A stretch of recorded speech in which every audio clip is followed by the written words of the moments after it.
கடவுள் நாயை படைத்தார்.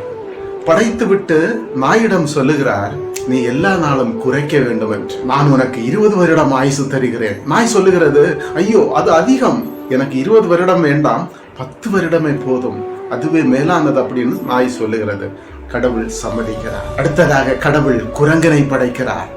குரங்கிடம் கடவுள் சொல்லுகிறார், நீ பலவிதமான குறும்புகள் காட்டியும் வித்தைகள் காட்டியும் எல்லா மனிதர்களையும் சிரிக்க வைக்க வேண்டும். உனக்கு நான் 20 வருடம் ஆயுசு தருகிறேன், நீ 20 வருடம் உயிர் வாழலாம் என்று சொல்லுகிறது. குரங்கு கடவுளை பார்த்து சொல்கிறது, ஐயோ எனக்கு 20 வருடம் வேண்டாம், 10 வருடமே போதுமானது என்கிறது. கடவுள் அதற்கும் சம்மதிக்கிறார். அடுத்ததாக கடவுள் பால் கொடுக்கிற பசுவை படைக்கிறார்.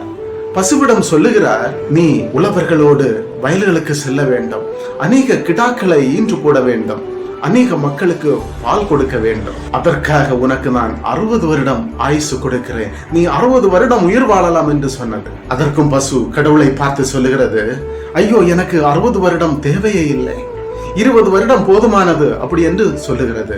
அதற்கும் கடவுள் சம்மதிக்கிறார். கடைசியாக மனிதனை படைக்கிறார்.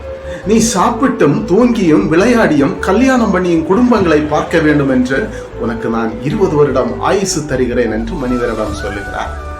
மனிதன் சொல்லுகிறார் கடவுளை பார்த்து, எனக்கு 20, எனக்குள்ள 20 கூட பசு வேண்டாம் என்று சொன்ன 40, குரங்கு வேண்டாம் என்று சொன்ன 10, நாய் வேண்டாம் என்று சொன்ன 10, இவையெல்லாம் சேர்த்து எனக்கு 80 வருடம் தரலாம் இல்லையா என்று கடவுளிடம் கேட்கிறார். கடவுளும் அவனை பார்த்து சொல்லுகிறார், சரி உன் விருப்பம் எப்படியோ, நீ கேட்கிறபடியே உனக்கு தருகிறேன் அப்படி என்று சொல்லுகிறார்.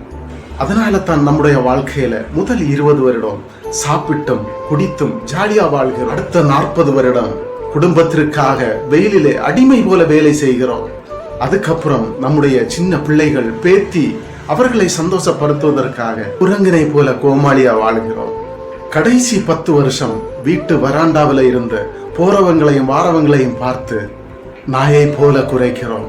நம்முடைய வாழ்க்கையும் இப்படிதான் இருக்கிறது இல்லையா? பிடித்தா லைக் பண்ணுங்க, ஷேர் பண்ணுங்க. என்ன சரிதானே?